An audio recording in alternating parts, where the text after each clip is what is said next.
You never really know how much stuff you have until you move. And then you realize you have more stuff than you ever needed in your life.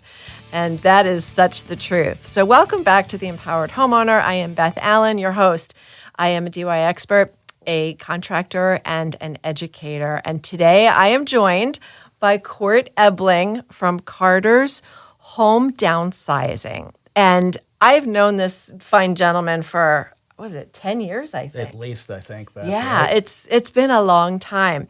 And he knows how to handle all of that stuff that's in your house. He knows how to handle it. He knows how to get rid of it.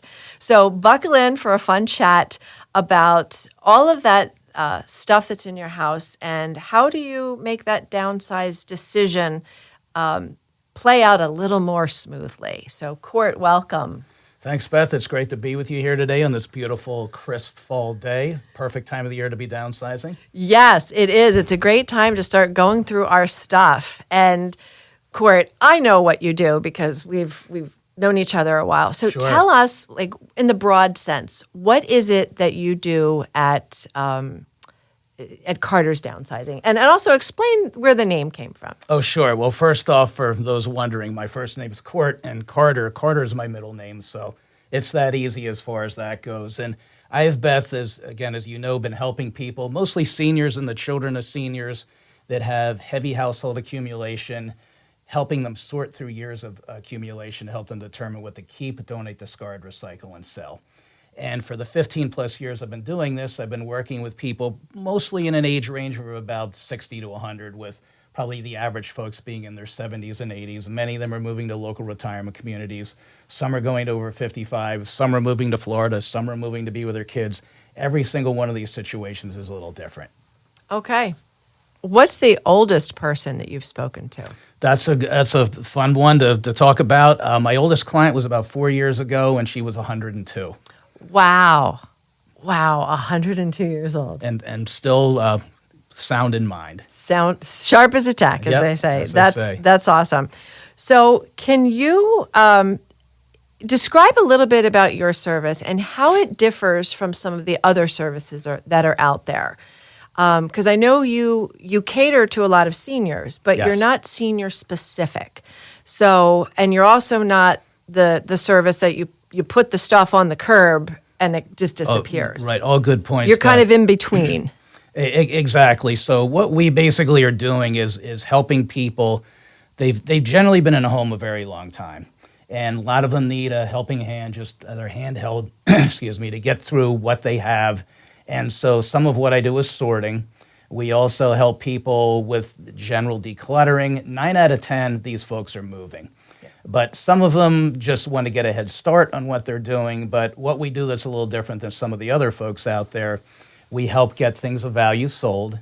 Okay. We bag and box up donations. We help with all kinds of recycling. That's a very broad term. Is it paper recycling? Is it plastic recycling? Is it electronic recycling? So we'll get into that a little bit more later. We also help some people with a local shredder we work with. And then we have multiple other referral partners if there's something that's a little bit out of our realm to help with as well. Okay. You can cover everything from the hazmat pile to the piano. Pretty much so, absolutely. And I will have some piano stories later. Yeah. Hey, I have my own piano story. So, but it's really important. And you talked about that you kind of have like a 3 phase process that you kind of think about when you do your work. Yes, and let's talk about that for a moment. And the 3 phases, some jobs are just 1 phase, some may only be 2, but for what I refer to as a full-scale job, which is a full house where someone's been in there for a very long time, they're not taking a lot with them. One thing for seniors moving into a retirement community or anywhere for that matter, they in some cases are only taking 20 to 25% of what they own with them. Wow. Because it's really square footage. Just look at the math. If you're in a 3,000 square foot house and you're moving to a community where maybe it's an 800 square foot apartment, you've got an awful lot that you can't bring with you. And I've seen people bring too much with them, and they've called me and said, well, you told me not to bring it all, but we did. Now come help me get it out of here. Yeah, and as a nurse who used to manage a retirement community, I was the one in the apartments of our seniors and saw Sure. the trip hazards and the issues that were created by too much furniture. And having that issue with my own in-laws, they brought too much stuff. Too much stuff is what we hear all the time, and I joke that we help people with too much stuff, or I say we help them find new homes for their unwanted items, which is basically what we do. Yeah, my father-in-law, God bless him, he's 80 years old, and he wanted to bring his shop vac to his apartment at a retirement home. I'm like, what the heck do you need a shop? You have a vacuum. You don't need a shop vac, but it's in the corner of the closet. But I've heard of people wanting to bring crazier things than that. And a lot of these communities now have, Beth, interesting activities. Some of them have workshops. One that I do a lot of work with locally, Ann's Choice, has for model trains, a whole club and community for that. So you're not giving up everything that you've loved doing when you're leaving your house. It's just a different lifestyle and simplifying their lives when they go there. You have a shared work space now. Exactly. A shared workroom. Instead of it being in your garage, you've got probably an even bigger, better, workroom. In some cases, wood shop. So, that's right. Hey, if I move into one of those communities, I'm going to be one of the ladies down there in the wood shop for sure. And I'll see you there. Yes, I will be hanging out there together. So, Court, can you tell me, who are some of the people that are coming to you? It's not just the seniors. It's the children, right? Yes, absolutely. That's a very good point, Beth. Yeah. I am frequently contacted by the children of the seniors, and because of the range of the age of people that we work with, this could be a child. I'm thinking of a few years back, a 97-year-old woman, her 73-year-old son. The child of the senior came for my help, and we helped him at his house as well as her house. And then some people that are a bit younger, and their children are in their 40s, 50s, or maybe 60s. So most of them are probably in their 50s and 60s. They may have a situation where they live in Oregon or California or somewhere. They're not around the corner. They'll fly in, they'll go through the house, they'll get the important paperwork dealt with, they'll make sure they're getting mom prepped or whoever's in the household, the parents, to move wherever they're moving, and then we come in and help with the rest. Wow.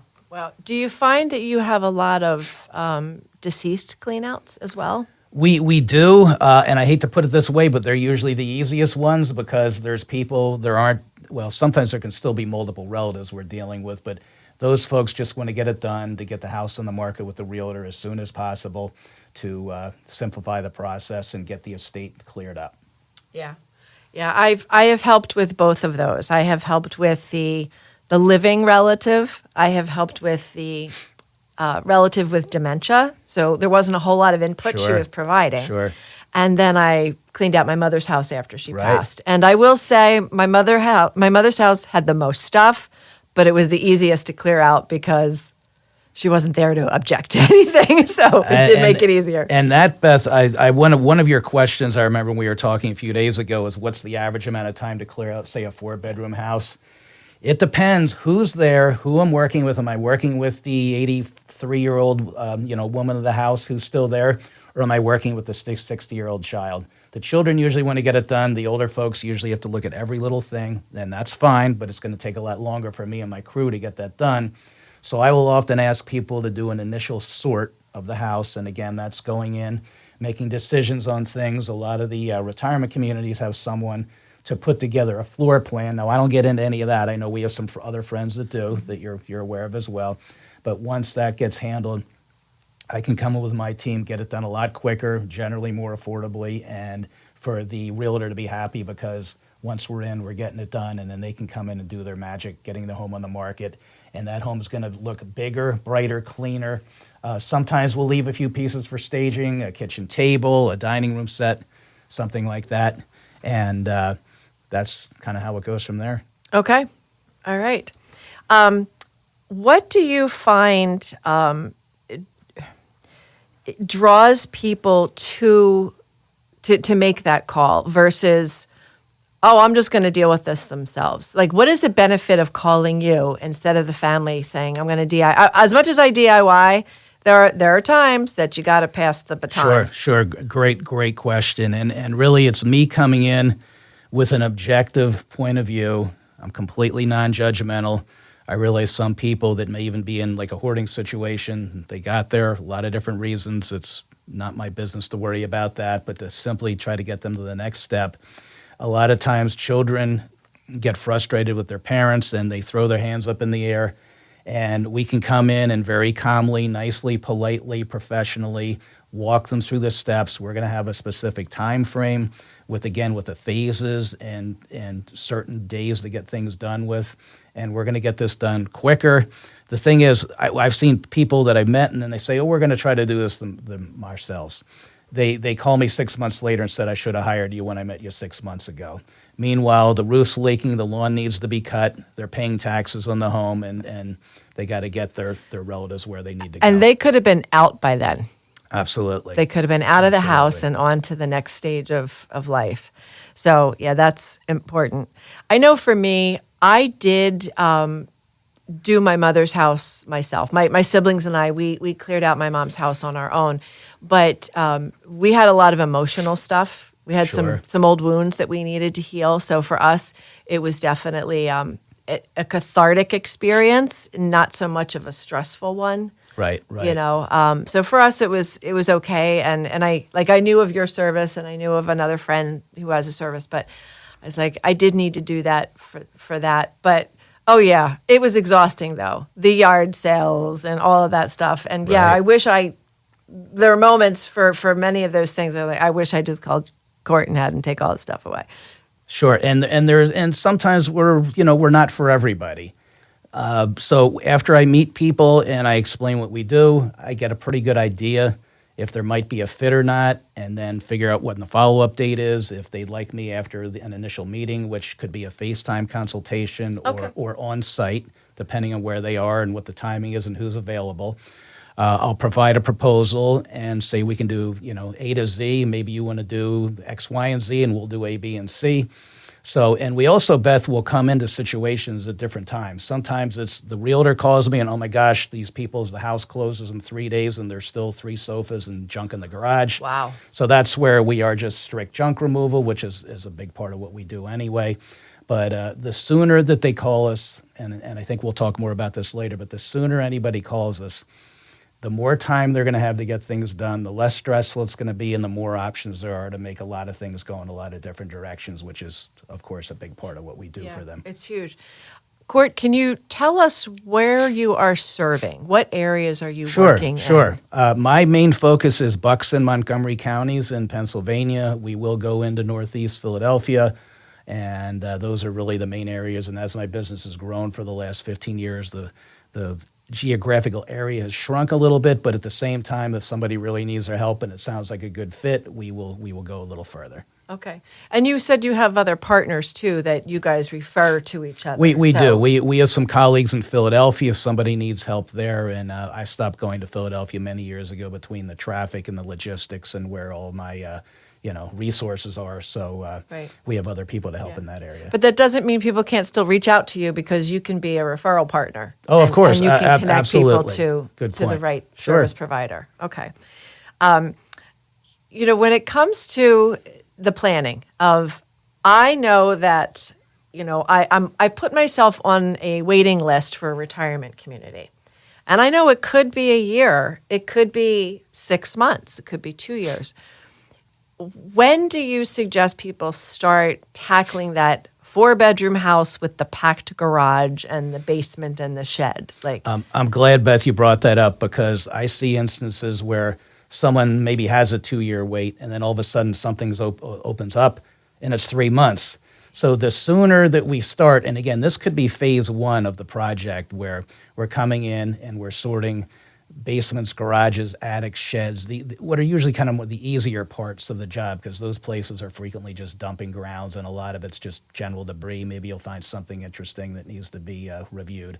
But the sooner they start, the better, because if you've been in a house, and the funny thing is some people have been in a house 10 years and have more stuff than those that have been in a house for 50 years. So it's how everybody runs their household, what they've kept, are there things that their children have. And that's another big thing that I always want to talk about. If you're offering your children, your grandchildren, your friends, your neighbors, the cleaning lady or the plumber, anything, please give them a specific drop-dead deadline if you're working on on a plan and a project where you've got a time frame where you need to get ready either for me or you're getting ready for the realtor, you're getting ready for other projects at the house. I'll often go in, for example, before a painter because if a room's so packed, the painter needs everything out of the room. Yeah. And half of it is either trash or donation, and maybe there's a few things that could be sold or a few things that are going to the kids, but let's let them get it out of there. And the children have used mom and dad's house in some cases as a free storage unit for 40 years, and that's more common than you would think. Oh, I get that. My son got married in January, and I have all of his holiday stuff and some wedding stuff still in my house. I'm sure. And I know it's going to be there until they have a home of their own because they're in renting a townhouse and it's limited storage. So, but that's the joke is, I have all your good stuff, your extras. So I'm going to charge rent now. I'm just joking. But, that's a reality of it. It may not be just your stuff in your house. It could be other relatives' things. And then you have to, like you said, give them a deadline, get it out, or it might just go out with all the other stuff. Right. I've seen many cases, Beth, where people, a lot of jobs we handle is people kept parents, grandparents' items. Sometimes they are still in the boxes in the basement from 20 years before. They don't remember what it is. We, of course, want to sort through them and make sure there's nothing, no important documents or jewelry or a coin collection or something like that. But that happens quite often, and a lot of homes just become storage places. And, better in someone's home, though, than an actual storage unit where they're paying $100, $200 a month. But that's just the nature of the beast there. I was talking with a realtor last week on the show, and we were talking about the storage units, and that if you are seeking a storage unit, you need to stop and check yourself and go, wow, am I just amassing too many things? Like, do I really need that space? Now, maybe you have a small business and you're keeping inventory or that kind of stuff, but if it's just your overflow of stuff, it's time to cut up the Amazon card, and really think about, do I really need this? And I can't need it that much if I'm willing to leave it 6 miles down the road behind 2 locked gates and all of that. All good points, Beth. And again, I'm not knocking the storage unit community because people that are in the military may need to put stuff away for months to years or whatnot. People that are maybe moving and the house sells quicker and they haven't found a house yet need to put stuff in there. Children in transition that are maybe figuring out where they're going need stuff to go there. But I'll tell you, it's not something we do a lot of, but a few times a year we will help folks that have things in storage units. One time it was an entire unit full of shredding. Literally, 50-plus boxes of shredding was kept in there. Another time I can think of was it already shredded? No. Okay. It was business documents that they kept putting in there as opposed to taking it to a shredder. So we helped them, and they were paying $200 a month. So do the math, $200 a month for 5 years. You're talking at 5 figures, $10,000. So was that really worth storing that there? Yeah. In some cases, maybe if it's with the IRS, you're supposed to save things 4 to 7 years. But in this case, a lot of it could have gone by the wayside and been properly destroyed, right? Or even digitized. That too, in some cases, and that might have been a cheaper route. Right. But yeah, that's incredible. When you stop and you just did that math, it's like, wow, you're spending a lot of money. It's shocking. It can be what people can pay, and I've seen people put their kids' stuff in there, and then all of a sudden, months turn into years, and so anyway, I'm not a big fan of them. They are good for some things. Oh, they serve their purpose, absolutely. For sure. Yeah. But it's procrastination and the lack of a decision-making process in many cases. Yeah, but we all know that the procrastination, the hoarding, the commercialism of just buying things, consumerism, is often a psychological issue. No question. And so people do need to stop and reflect or check in on their relatives that's an issue for. Definitely. My parents' house was packed with craft supplies. Craft supplies, wood. My mother was a DIYer. I have a garage and a basement that have far too many things. I might need it. Right. That's what you always hear. And then there's some guys that might have, 10 of the same screwdriver, or ladies that have 6 of the same cooking pots, or whatever it could be. But simplifying life usually makes things less stressful. Yeah, that question of when was the last time I used this? I like that. And some people say a year. I'll be generous and say 2 years. especially with clothing for a lot of people. Yeah. That can be something that's tough. And don't have your children. That's in one of my top 12 tips we'll be talking about later. But maybe have a friend review the clothing with you. A couple of things we generally don't get into deep unless the client asks us is reviewing paperwork. It can be incredibly time consuming, or going through somebody's wardrobe. Okay. Now, You don't do fashion shows? Generally, no. Okay. That would be a whole specialty line item, if you're going to sit through the fashion shows from No 1970 clothes. Yep. When it comes to recycling, donating, and selling, what are some of the tips that you have for doing this responsibly? Good point, Beth. And as I said, one of my main taglines is we're going to help people determine what to keep, donate, discard, recycle, and sell. So let me explain that process a little bit. And so any room of anything we're looking at when we're sorting with people is breaking all that down. And so we're not just willy-nilly grabbing things. Oh, maybe you can throw this in a garage sale and an estate sale. We're looking at it. We're making our little piles. We'll sometimes use a garage if the garage doesn't have a car in it. Set up 3 or 4 card tables. Start making our little piles. So we'll have things that could either be sold in auction, through an antique dealer, through an estate sale company. In some cases, we will sell some things for people and credit them against our labor and disposal costs. For donating, there are so many great places in our area that you can donate to. So donation-wise, most clothing's being donated.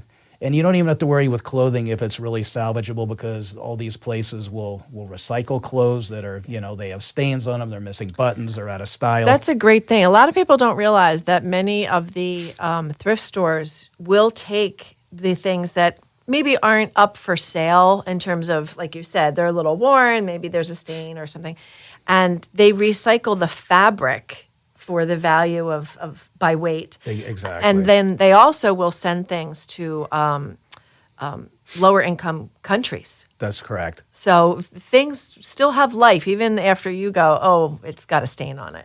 Right. So that's something that's important for us. We're real big on repurposing, recycling. A few of the things we do that I think some of the other folks that are, close to what we do, or maybe even not close to what we do, I'll give my vases that we get from jobs back to my local florist, as well as ribbon and baskets. We'll take towels, animal accessories, and things like that for the Bucks County SPCA or other animal shelters. Eyeglasses I drop off at the bank in the box for the Lions organization. And there's just so many different little ways like this that we'll, again, try to keep things out of the landfill. Any unexpired food, there are multiple food pantries we take things to as well, and that we don't even charge for. That's great. How do you handle some of those tough things? The electronics, the chemicals, the hazmat products. Sure. And pianos, things like that. Yep. Let's start with the electronics. Electronics, I think it's about 10 years ago, Pennsylvania passed a law you are no longer allowed to put, quote unquote, electronics into the trash. And that's a fairly broad term. So no TVs, no computers, no computer monitors, no fax machines, no printers, no old stereos, nothing like that. So there are a number of, in our area, recycling yards that don't just deal with scrap metals, but they will accept items like that, and that's where those will generally go. Pianos, we were both talking about pianos before. Pianos are a tough one these days because you can go out and buy a $69 portable keyboard. For many people, a piano, it literally just takes up space now. Younger folks that are maybe in an apartment, they're generally not going to have a piano. Even people in a larger home would rather maybe have another sofa in a big room than a piano that's just collecting dust. And it's kind of sad because a lot of pianos, unless they're really, really nice or high end, there's really just no market for them. There's more people that are between 50 and 100 that are getting rid of pianos than there are that are 20 to 50 that have interest in them. So yeah, I believe that. We had a neighbor down the street who was getting rid of a piano, and I always wanted to have a piano in our house. So oh my God, it was so funny. Dan was getting rid of his, and it was his grandmother's. We literally wheeled it down the street, put it in the middle of the road. We just wheeled it 5 houses down the street, up the driveway. Funny. No mover needed. I mean, it still needed to be tuned, but it was great. And it was a little beat up, but by the time my mom passed, we got rid of that piano, and it ended up in the dumpster. Okay. Because I took the good piano from my mom's house. But we do work exclusively with a specific piano mover, recycler, dismantler. And if there's a baby grand piano on a second floor, that's one of very few things that we will farm out to another partner. And again, it's just everyone's a different scenario. When I hear from someone, oh, I'm giving that piano to my daughter down the road, I'm like, do you have somebody to move it? And they're like, no, I will give them the name of this company that we work with. And I've never had a bad thing said about them. Okay, terrific. And about the solvents and paints. Oh, so solvents and paints. So here's a little trick for everybody. In Bucks County, there are about a half dozen times a year you can take your hazardous type materials, which is gas, it's oil, it's solvents, it's Roundup, all those types of things to a tech school or wherever they have them. You can look on the PA site and see where they are. You can take those things there. One thing they will not take is latex paint. Yeah. So some people will do this, others don't want to deal with it, and we have a specific place that we take latex paint to if we have to, and then we get charged for it, so we have to charge the client. But you can pop the top of the latex paint, pour half of it out if it's very full, put in either kitty litter or shredded paper, mix it up a little, let it sit 2 or 3 weeks, and then it becomes hard. Right, so that paint that is in a can that is now solidified can go into the regular trash. Right. You just can't put liquefied paint in your trash. We don't want liquefied paint going in the trash and then the trash truck in your driveway, in front of your driveway, smushing that down, and it leaks and it goes into the water supply, and we have a big mess and a big problem. And there's good reason why we have to handle those things properly so that we don't have any issues down the road.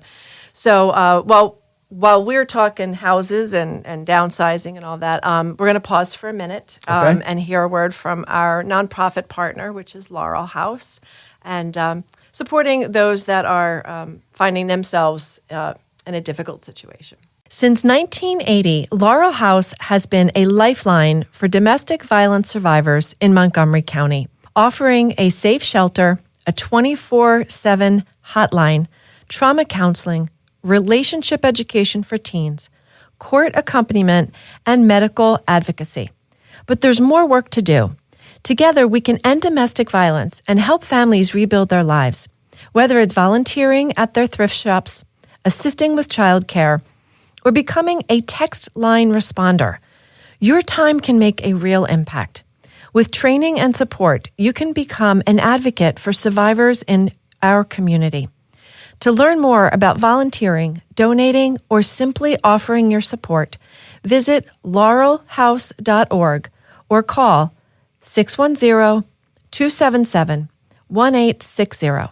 Every action counts. Together, we can make a difference. Here's a word from our sponsor, the Showerhead Store. Replacing your shower head is a very DIY doable project. And I'm glad I added this rain shower head to my morning routine. Crafted with premium chrome, this rain shower head not only adds a touch of elegance to your bathroom, but it delivers durability and a stunning shine. I love the Hammerhead dual shower with a 72-inch hose. It is perfect for washing you, the dog, and the shower itself. It comes in a variety of colors and styles, so check them out at theshowerheadstore.com. Well, welcome back. We have a lot more things to talk about, some more specialty items and antiques, because there are those things in our homes that some of us and our grandmothers might be like, I paid a fortune for that piece. That's special. And we're looking at it and going, yeah, nobody wants it. It's 70 years old. So how do you handle some of that and actually finding the things that do have true antiquity value versus things that are... All good points and questions, Beth. And I wanted to mention to the listening audience, I do have a background in antiques, not a formal one, but my parents dragged my sister and I out to a lot of antique shows and things back from when we were not even teenagers yet. And by the time I was 13, I was buying, selling, trading, everything from license plates to marbles to antique toy cars and you name it. So I've been part of that world for a long time, and the antiques world has been changing dramatically over the last 10 to 20 years. And a big part of this is simply the shift in demographics. So the older somebody is, the more they're going to remember and probably have had or liked or loved their Hummels, their crystal, their china sets, and all these types of things. And I just do my best to soften the blow with some older folks when they say, well, again, I paid $1,000 for this china set. Well, you can go look in Facebook Marketplace or eBay or a number of places and see people that are selling a whole set for $25 to $50. And of course, there's all these exceptions to that, as there are to everything. But we have to explain, you've loved this, you've enjoyed it. Maybe one of your, grandkids wants a few pieces, or, we're going to donate this and there'll still be somebody that will like it. They just probably won't pay a whole lot of money for it. So what we want to unbury in a house when we're sorting is the more marketable, more sellable items, not just the general household stuff, which quite honestly, 7 out of 10 houses we're working in, that's all that they have. So coin collections, are there silver coins or gold coins in very rare cases? Firearms, guns are always selling. Interesting antiques of certain kinds, jewelry, sterling silver flatware sets, artwork with a real artist's name attached to it, not a duck print they made 50,000 of in 1982, and things like that. So the thing is the younger generation, they're more interested in an iPad, an Audi, a paper plate, and a microwave than they are in doing anything with grandma's old items and collectibles. So again, this does not mean we are just pitching these things, throwing them out or whatnot, but more than likely a lot of those types of things could be donated or sold for pennies on the dollars, as opposed to, unfortunately, bringing in the money that they remember paying for what they are. Yeah, and I think part of it is that there's that generation that you're serving, many people didn't have a lot. That's correct. And the things that they had were really important to them, and they valued, and they saved up. And these were significant purchases to be able to make. So it wasn't just buying, a $20 item, at Target or Amazon. It was, I saved up. I had to wait 3 months, and maybe I did layaway. Sure. There's Different emotion world attached to some of those items, and it's great that you guys are able to step back and be cognizant of that as you help them part. Absolutely, for better or worse, and in many cases it's unfortunate, but we live in a disposable society. You need a new phone, you're recycling the old one, you're getting a new one, as opposed to keeping things for a long period of time. And it's just where we are in a society today, and we do our best to work around that and keep everybody happy when we're downsizing with them. Yeah. Speaking of phones, do you know of any resources to get rid of cell phones or to repurpose cell phones? Sure. I believe Staples will take them back, and again, some of the recyclers we work with will take them as well. I do recommend to people to make sure that the quote-unquote the hard drive on the phone, if you can even call it that, is cleared off, that all their contacts are removed. Your stuff is off of it. Right. No pictures or anything like that. But that's just a small piece of the whole big puzzle of all the electronic recycling, but certainly something to think about. Yeah. I heard somebody say to me recently, I forget what the conversation was about, but they said, there's no U-Haul hitch on the back of a hearse. I've heard, it's funny you say that. I've heard that expression recently, and it's correct. And the stuff that you love and I love, or our kids love, or our parents love, everybody has different tastes and interests, and some people like a lot of stuff or have a lot of stuff. Others don't. We even in some cases have worked with hoarding situations. That's extremely challenging in a psychological situation. If the person who is the quote-unquote hoarder is there, generally they are not there when we're working with them. But it's fascinating for me going from, we work with 50 to 70 some people a year, and some houses you're in and out of in a few hours, and others were there for literally days or longer. Wow. Yeah. You forget about the deep connection that we have with our stuff. No question. We are connected to our things. Definitely. So does your team, do you do some of appraising or research to find out what things might have value, or do you have appraisers and more, I guess, formal antique dealers? That's a good question. So I have a go-to auction house that has an appraiser.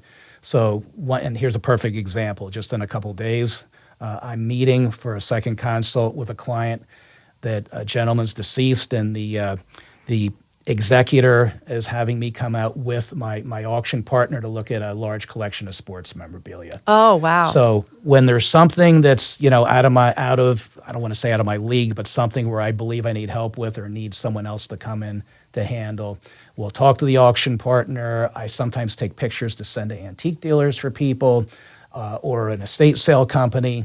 And it really is based on the types of items, Beth, the volume of items, the quality, and what all this stuff is to figure out the best place for it to go. And again, that's why I say we make things go in a half dozen to a dozen or more locations based on what it is, and that's just one of them. Because if there's something of value left, we want to make sure that the client gets their fair share of what that value is, however it's going to be sold. Right. So all that stuff that's in your garage, like you said, it can end up in 8 different locations. Absolutely. And the manpower and the legwork for the average child of an aging parent, that's a whole lot of work. It's a lot of work, and it's not only do they not know what the value of certain things are, but they just don't simply know where certain things can go if it's electronics or how to deal with a paint or, what size dumpster do they need for the project or whatever it is. And with me doing this over 15 years with my crew, we have a whole process of how to do all this and where we're going to start. We might go up to down, we might go down to up, we might start in a shed, we could start in a garage. I'll sometimes like starting in a garage to make room in there for things coming out of the house that maybe are going to go into our vans for donation, or an area to put things that we have an antique dealer or somebody that's going to look at a little closer. Right. So when it comes to some of the things that you have found in the house, are there some crazy items that you've looked at and you thought, oh, these aren't, valuable or important, and then you find out, wow, this was like something of value? Or do you kind of have a gut already? I have either a gut, or from doing this as long as I have, I got a good idea if we need to, pass on the picture or whatever it may be to somebody who's going to have more knowledge. And again, the auction houses, they deal with the value of the stuff every day. We're not only dealing with that, but we're dealing with the debris and the recycling and the donations and everything else. So you haven't found any Van Goghs?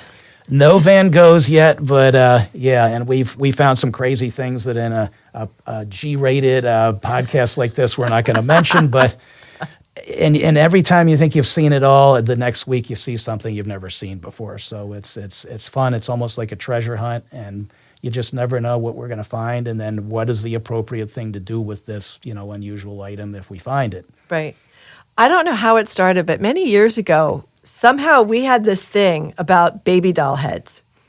And I don't know whether you posted something about Halloween or whatever. So every now and then, if I see like this creepy baby doll, I'll send him a picture. I was like, oh my gosh, you're going to open the closet in some house and find these weird baby dolls. And vice versa. And, we found like old rubber Hummel dolls in an attic, and because of the severe temperature changes, they just turned to dust.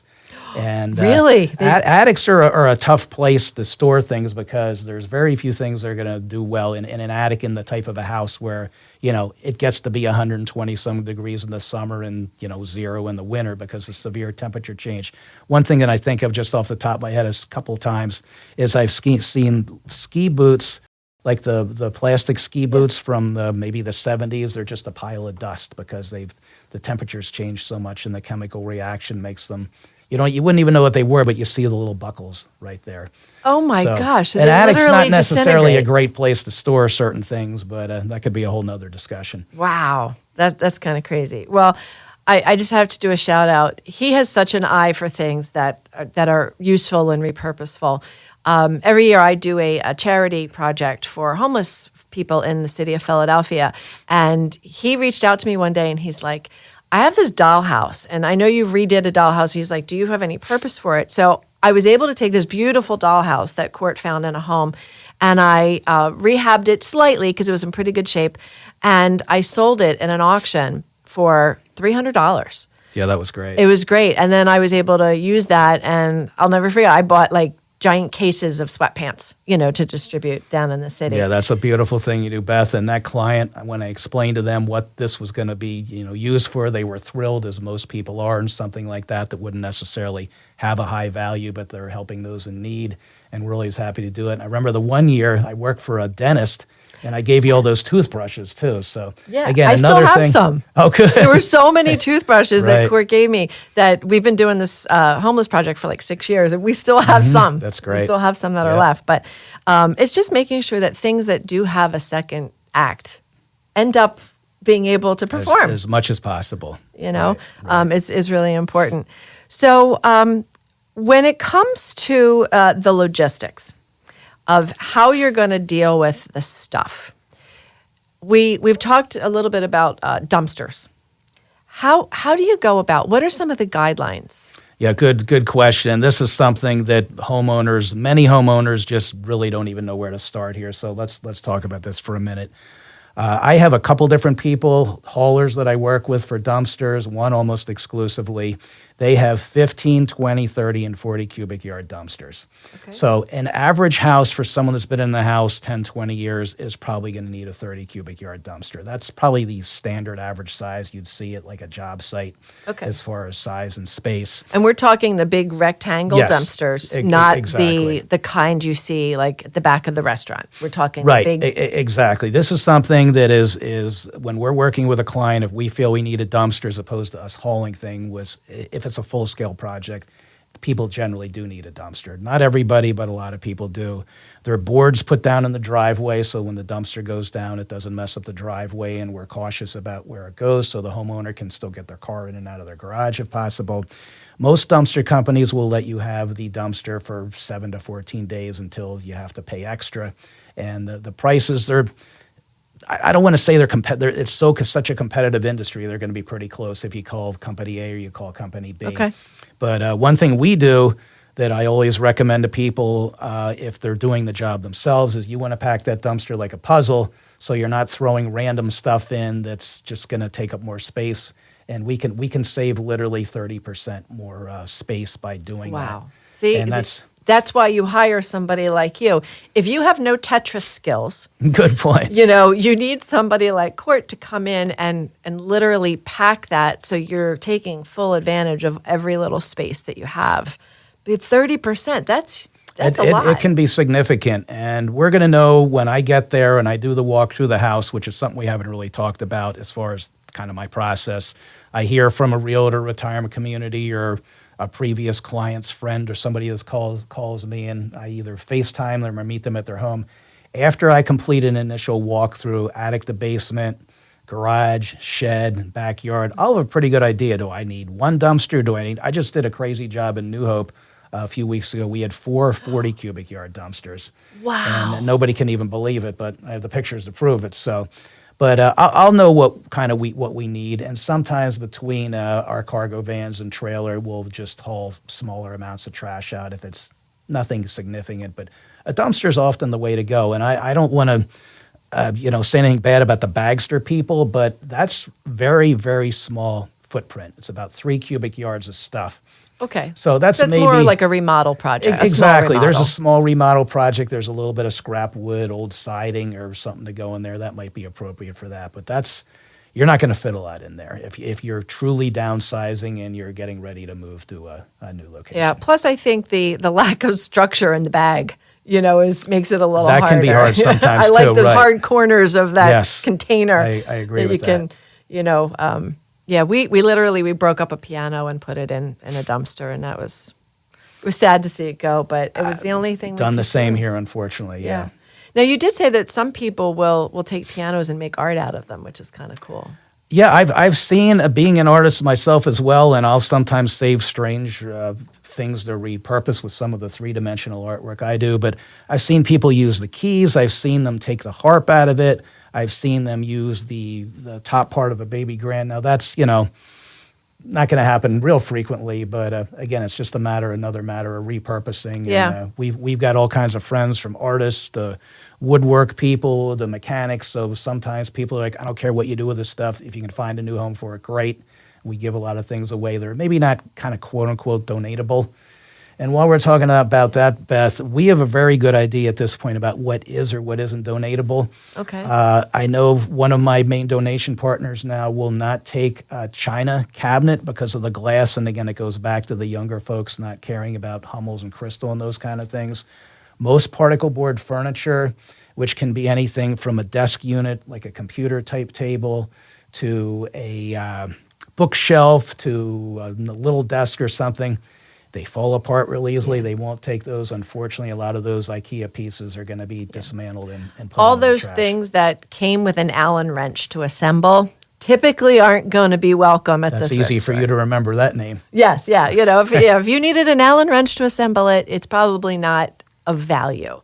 And Right. and for people to know that if you have a piece of furniture that has dovetail drawers and like you start going, oh wow, this is a higher quality. That's pretty, piece. and that's going to outlive us probably if it's taken care of. But upholstered sofas that the cat scratched or someone spilled coffee on, that are older, wing chairs, easy chairs that the leather's all bad. These aren't things, unfortunately, we can donate. The donation folks want something they're going to be able to take, put in their store, and sell for the organization to make money for whatever charity they're supporting. Yeah. So it has to be not just safe and functional. It also has to be aesthetically Serviceable condition and good condition. Like you said, it has to be desired by the people who might want to buy it. And if Right. it's stuff that people aren't interested in, then Exactly. it's just going to sit.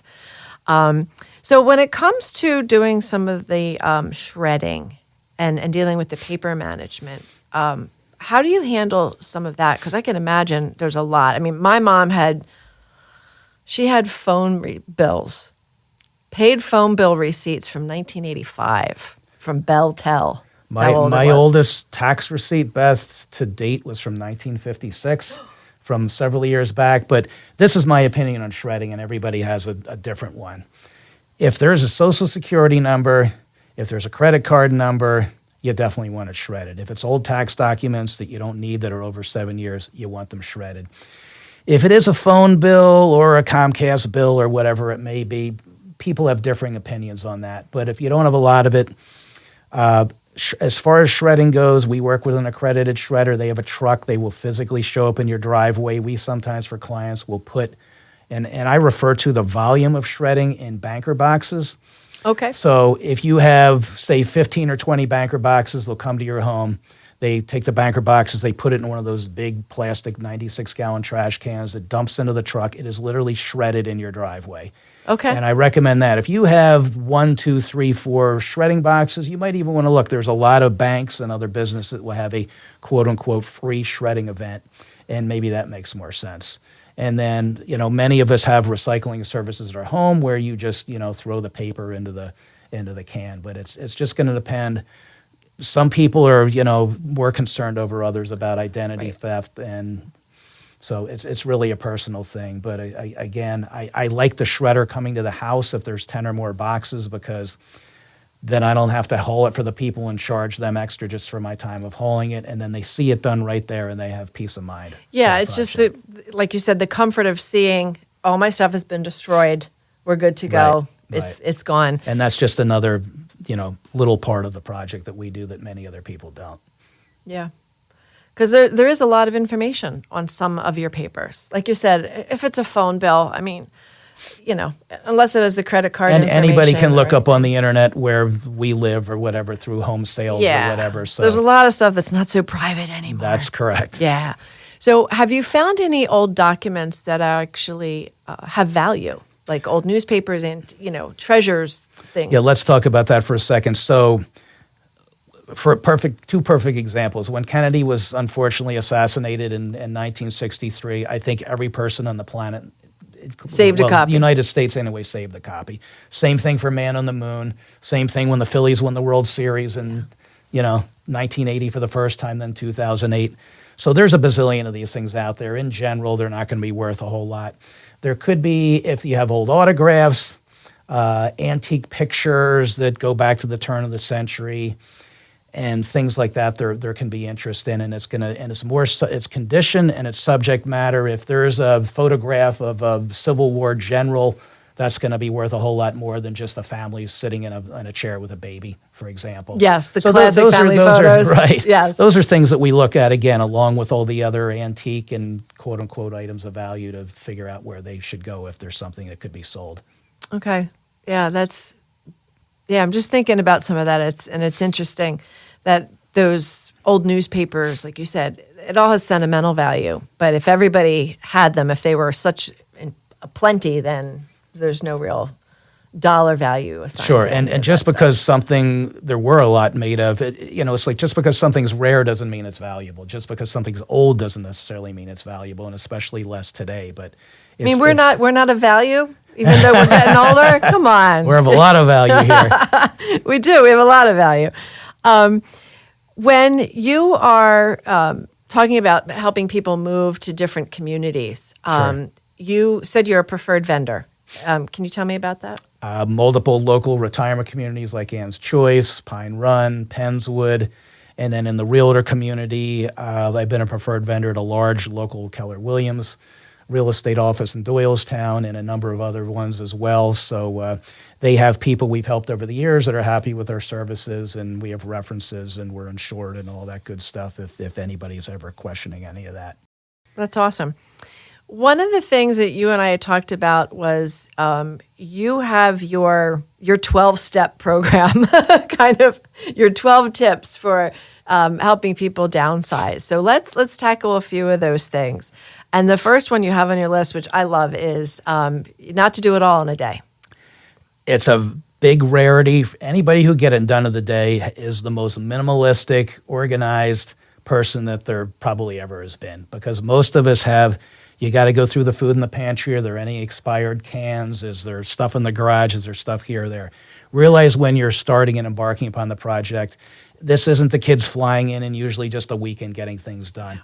It's multiple days. It's multiple passes through certain rooms to go through stuff where you're getting rid of the obvious trash at first. Then you're looking at donations, and you're leaving anything that's maybe furniture that would be moved to a retirement community where you've got a floor plan for. And you got to think about, what are my favorite things that could go with me that are appropriate. Like you said, why do you need a shop vac when you're in an apartment where they vacuum the floor for you and you don't have a garage or whatnot? So, yeah. I think, in that case, I think it's just connecting back to that independence of there's lots of reasons Yeah. for that. Yeah. No question. You also advise that we need a deadline for our loved ones to pick up their pile. Yes, if there's one thing everybody gets from our time together here, and for them to remember, if you have children, grandchildren, friends, neighbors, whoever, give them a specific drop-dead deadline, especially if you're in any kind of a schedule, which you should be if you're moving in 2 months, 2 years, or 5 years from now, to either come get the items and remove them or specifically mark them. And I brought with me here today something that I love using, Beth, which I can show everybody. This is blue painter's tape. It will not damage wood, metal, furniture, whatnot. Love painter's tape. Put the blue on it, and you can write, Joe, Jamie, Fred, whoever's name would go on there. And that's one way to kind of start the process as well, and then make lists room by room. And that's going to help people, because I generally, and anybody that does anything even remotely what I do, don't like working with anybody until we have a good idea what's coming and what's going. Now, we may be helping making with some of those decisions or making some recommendations, but that's going to be something. And a lot of times kids are far away, or they don't have a place to put. I was with someone last week. Their kid lived in an apartment in Brooklyn, and they got a whole room full of stuff. I'm like, I don't know where this is going, but the realtor's getting this house on the market in 2 months, and she wants every room in the house completely cleared out. So where is it going? Is it going to go to an unfortunate storage unit? Is it going to go to mom and dad's basement, which is the free storage unit? Right. Yeah, or do they only want 10% of it, or do they want 90% of it? So a lot of things So that sort need to and go in tag motion. and, Yes. and deadline. Sort, tag, and Right. commit. Yep, okay, that's absolutely. good. You also suggest working in 3 to 4 hour blocks, which is great. Yeah, I find when I'm sorting with people that after 3 or 4 hours, they become bleary-eyed, especially, older folks. But, if you're just going in a closet and working for 10 minutes, it's going to take you years to get the project done. Really, truly dedicate some time, or a room.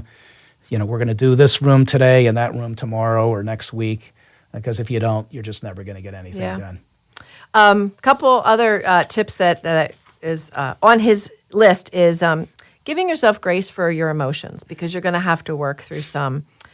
Pick a room that's less emotional, which I feel that. So, like, you start in the kitchen and the garage, not the bedroom or the photos and the family room and all that, and the clothes.